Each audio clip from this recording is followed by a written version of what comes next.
If you're looking for a credit card that actually rewards your long-term investments, most people get this wrong. They focus only on cashback or travel points, forgetting that your investments can work for you too.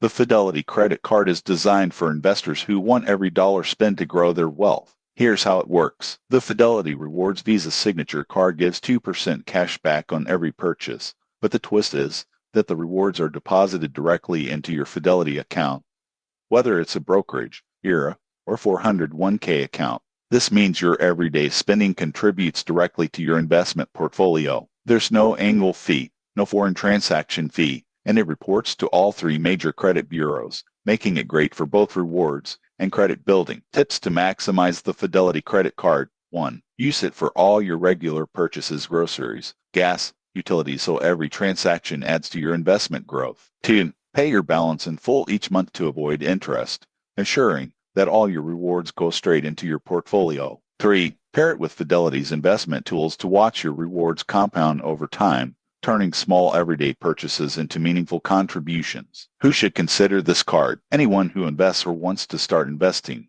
while earning consistent cashback rewards that feed directly into their portfolio. It's especially useful for long-term investors who see credit card rewards as more than just short-term perks. In conclusion, the Fidelity credit card is a smart, simple way to make your spending work harder for you. If this review helped you understand how to grow your investments with every purchase, subscribe for more insights on maximizing credit cards and financial growth. Spend wisely, invest consistently, and watch your money grow over time.